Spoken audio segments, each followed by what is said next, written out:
Assalamualaikum warahmatullahi wabarakatuh. Para siswa jurusan Ilmu Pengetahuan Sosial yang pada saat ini hadir di kelas maupun berada di rumah. Eh, Pada kesempatan kali ini di pelajaran sejarah peminatan pada pertemuan pertama dengan sangat menyesal saya tidak bisa mendampingi anak-anak semua untuk belajar di kelas, tapi tidak mengurangi effort saya untuk mengajar pada mata pelajaran sejarah peminatan.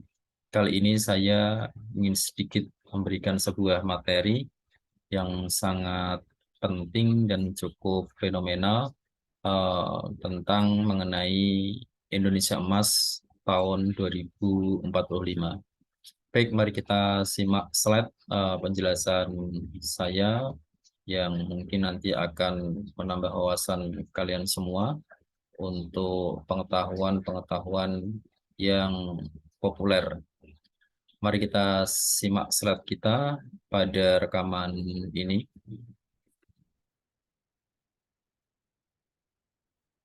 Eh, Judul dari materi ini adalah Indonesia Emas 2045 ya.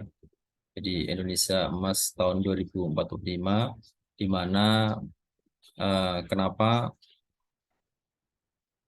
dikatakan sebagai Indonesia Emas tahun 2045.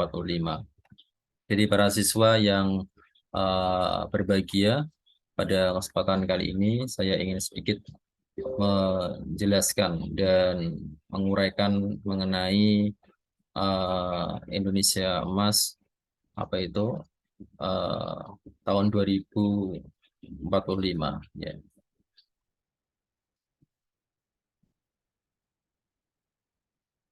Indonesia Emas tahun 2045 itu adalah sebuah eh, wacana atau cita-cita dari Presiden Indonesia yaitu Joko Widodo yang berambisi menjadikan bangsa Indonesia sebagai negara yang maju dan sejahtera pada tahun 2045 yang bertepatan dengan 100 tahun Indonesia merdeka. Jadi kenapa pencanangan Indonesia Emas tahun 2045, ya emas itu sebenarnya representasi dari 100 tahun, ya durasi 100 tahun. Jadi kalau ditarik mundur dari kemerdekaan Republik Indonesia pada tahun 17 Agustus 1945 menuju ke tahun 2045 itu tepat 100 tahun ya. Jadi untuk mencapai indikator Indonesia Emas tahun 45 tentu adanya sebuah usaha tentang pembangunan yang sangat masif dan tentunya harapannya adalah meningkatkan kualitas hidup dari apa itu masyarakat dan menciptakan masyarakat yang adil, makmur dan berdaya saing di tingkat eh, global. Saya ingin menjelaskan mengenai slide yang sudah saya siapkan ya. Kenapa disebut sebagai Indonesia Emas 45? Jadi pada tahun 2045 ya Indonesia itu akan mendapatkan bonus demografi yaitu jumlah penduduk Indonesia 70%-nya itu berada di usia produktif. Ya, usia produktif itu adalah usia yang mencapai rentang 15 sampai 64 tahun, di mana usia-usia tersebut adalah usia yang seseorang itu masih bisa bekerja dan bisa menghasilkan income atau pendapatan. Sedangkan 30% sisanya adalah merupakan penduduk yang tidak produktif, yang tentu tidak bisa bekerja atau memang tidak diharapkan untuk bisa bekerja karena mereka di usia remaja atau usia manula, yaitu usia-usia di bawah 14 tahun dan usia di atas 65 tahun yang seharusnya sudah mencapai titik pensiun ya atau purna. Eh, jadi ada beberapa aspek ya, ada mengenai fokus dari visi Indonesia Emas tahun 2045 yang meliputi tentang di antaranya ada pendidikan, yaitu meningkatkan kualitas pendidikan di semua tingkatan termasuk peningkatan akses dan kesetaraan pendidikan, serta fokus terhadap pembangunan sumber daya manusia. Ini sangat penting karena pembangunan sumber daya manusia tidak dapat dilepaskan dari aspek pendidikan ini. Jadi pemerataan di semua wilayah Indonesia dari Sabang sampai Merauke itu menjadi sangat penting untuk memastikan bahwa kualitas dari sumber daya manusia itu mumpuni untuk menggarap Indonesia yang sangat luasnya. Kemudian dari aspek ekonomi atau dari aspek yang sangat penting yaitu membangun ekonomi yang kuat, yang berkelanjutan, yang tentunya berfokus kepada pengembangan industri. Seperti kita tahu bahwa sekarang kita kenal dengan industri 4.0. Uh, dan di situ ada unsur inovasi teknologi serta peningkatan investasi terutama di bidang teknologi.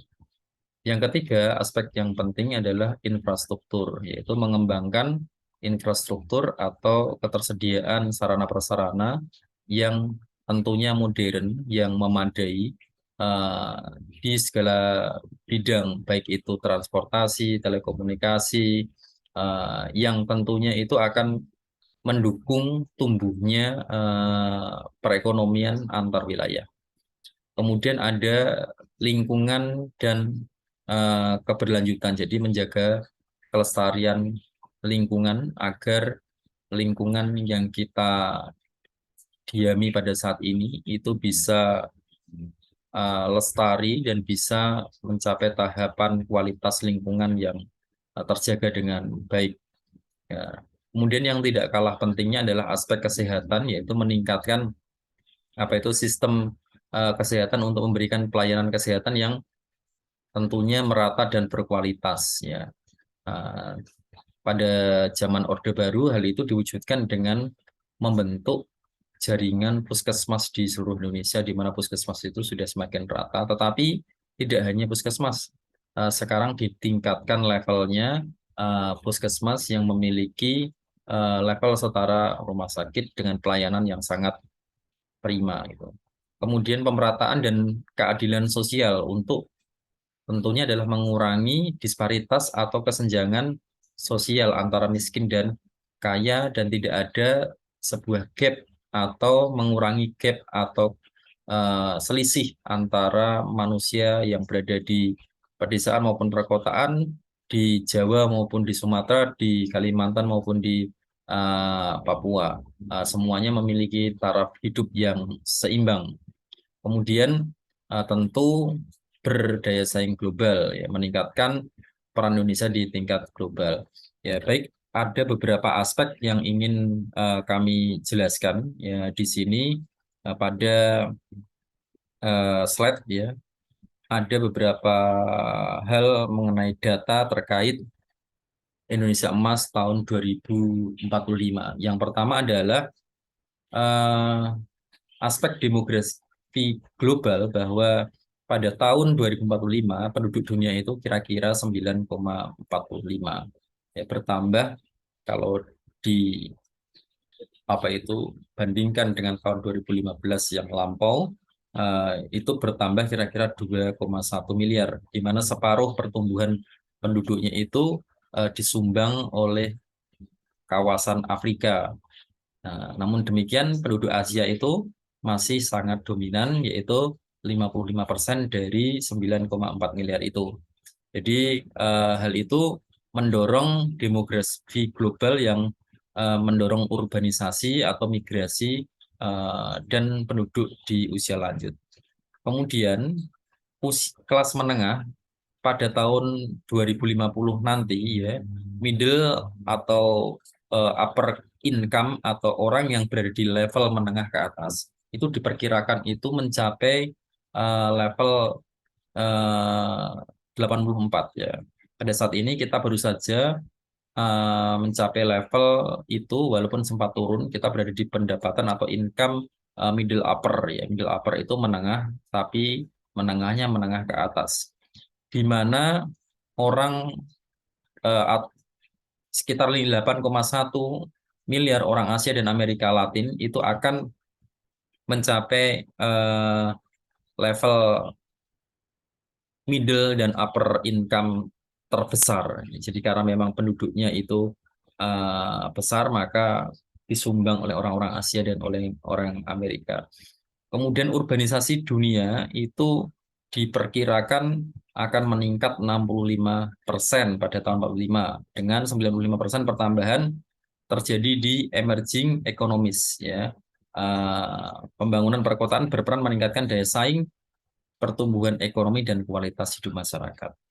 Kemudian dari persaingan sumber daya alam, ya persaingan sumber daya alam eh, meningkatnya tentu peran penduduk Asia, di mana kita juga harus siap untuk itu, dan penduduk Afrika karena di sana itu sumber daya alam itu sangat melimpah, gitu ya. Kemudian tadi yang mengenai emerging economies, jadi output negara emerging economies atau negara-negara berkembang. Negara berkembang itu diperkirakan 71% dari total output dunia dengan Asia sebagai pendorong utama. Jadi eh, pendorong ekonomi ya itu mencapai dari negara-negara berkembang itu mencapai 54%, di mana investasi SDM dan infrastruktur itu akan mendorong pertumbuhan ekonomi yang tinggi dan berdaya saing yang tinggi. Kemudian teknologi tentunya akan ada perubahan teknologi yang didominasi berbasis teknologi informasi dan komunikasi. Nah, pada saat ini kita sudah sangat terasa dengan munculnya sebuah teknologi yang sangat fenomenal, yaitu adalah artificial intelligence, di mana di setiap bidang AI atau artificial intelligence itu bisa membantu orang untuk berinteraksi, bahkan anak-anak kita atau kalian semua itu cara menconteknya itu sudah sangat canggih dengan menggunakan ChatGPT untuk bisa mendapatkan jawaban dari tes-tes ya. Itu kami dapati pada waktu kemarin kita menjaga tes ya. Ternyata banyak di antara mereka yang melek teknologi karena memang kalian itu dilahirkan di generasi Z, di mana kalian itu lahir, teknologi itu sudah begitu sangat masif. Jadi tidak heran bahwa anak-anak sekarang itu memiliki kemampuan teknologi yang tinggi dibandingkan dengan generasi-generasi sebelumnya, yaitu generasi X dan generasi Y. Ya, jadi teknologi itu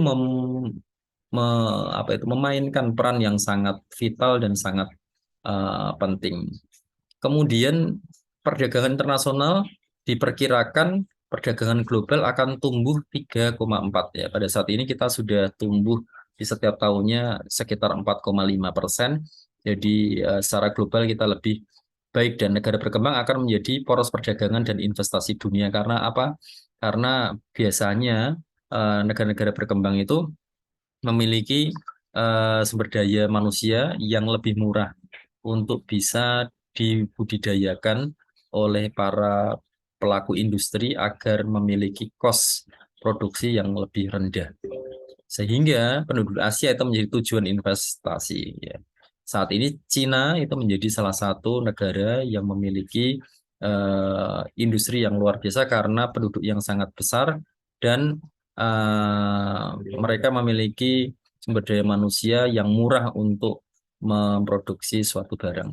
Kemudian tentang perubahan iklim juga ini sangat penting karena ini merupakan tantangan karena kita ketahui ya beberapa waktu yang lalu beberapa negara itu sudah mulai ada kasus-kasus mengenai pemanasan global di mana ada banyak penduduk yang meninggal karena pemanasan global. Hal itu tidak lepas karena beberapa eksploitasi yang sangat berlebihan di bidang industri, efek rumah kaca, kemudian penebangan hutan dan sebagainya yang tentunya itu akan berdampak kepada kehidupan manusia.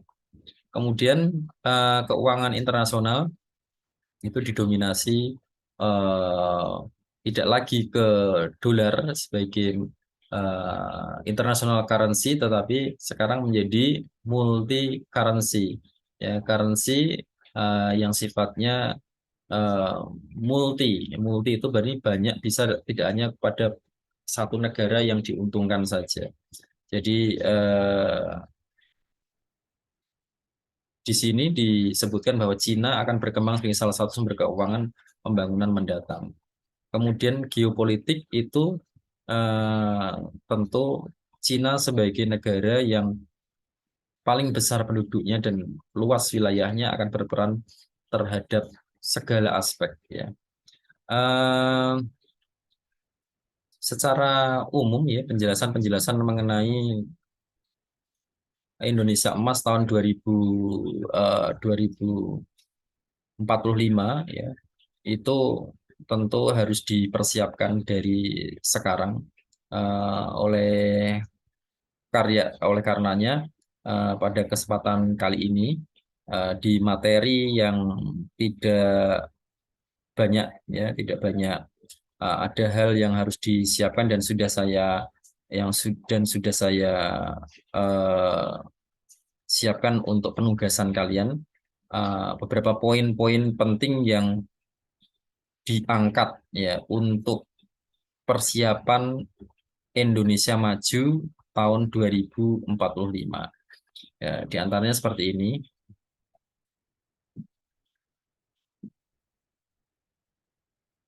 Jadi penugasannya seperti ini, anak-anakku semua. Ada 19 bidang, yang harus digarap, ya harus digarap. Masing-masing bangku yang berisi 2 orang itu membuat sebuah paper ya atau artikel ya minimal 2 halaman, minimal 2 halaman. Saya ulangi, paper atau artikel minimal 2 halaman. Dari 2 halaman tersebut itu judulnya adalah bidang ini. Jadi katakanlah eh, bangku satu ya, bangku satu berisi 2 orang mengambil bidang pendidikan dan kebudayaan. Di situ uraiannya, kalian uraikan mengenai kondisi bidang pendidikan dan kebudayaan Indonesia saat ini. Ya. Atau kalau kalian mengambil bidang kesehatan, maka uraikan kondisi bidang kesehatan saat ini di Indonesia.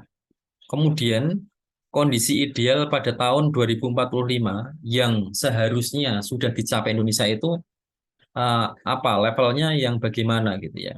Levelnya harus meningkat seperti apa atau kondisi idealnya harus seperti apa. Uraikan. Kalian bisa berimajinasi di sini ya. Contoh gitu ya. Contoh ya bidang eh, pendidikan dan kebudayaan gitu ya. Indonesia memiliki eh, jumlah sarjana sebanyak 85% katakanlah. Caranya bagaimana nanti diuraikan cara atau yang harus dilakukan oleh bangsa Indonesia untuk mewujudkan menuju kondisi ideal tersebut. Kalau kesehatan contohnya memiliki target eh, dokter spesialis 35% atau 40% dari jumlah dokter yang ada sehingga keilmuannya menjadi sangat dalam. Nah, itu bagaimana caranya? Kalian uraikan itu menjadi sebuah tulisan dalam bentuk paper dan artikel yang nantinya kalian kumpulkan dan nanti akan dipresentasikan pada waktu pertemuan kita berikutnya.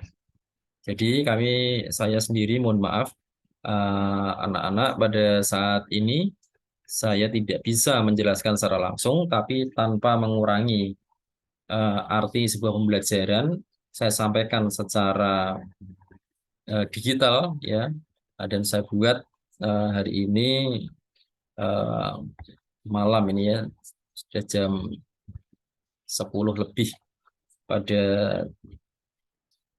hari Minggu 23 Juli 2023. Demikian anak-anak, nanti silahkan tema-tema ini atau bidang-bidang ini tidak boleh kembar ya, tidak boleh kembar dan kalian memilihnya secara bijak ya. Kalau ini sudah dipilih ya tidak dipilih lagi ya. Silahkan pilih yang paling menurut kamu nyaman untuk dikembangkan menjadi sebuah ingat minimal adalah 2 halaman atau 1 lembar bolak-balik. nanti dikumpulkan di meja saya di ruang kurikulum. Terima kasih atas perhatiannya. Semoga kalian bisa mengerjakan dengan baik dan kita akan bahas di pertemuan eh, mendatang pada saat kita bertatap muka. Assalamualaikum warahmatullahi wabarakatuh.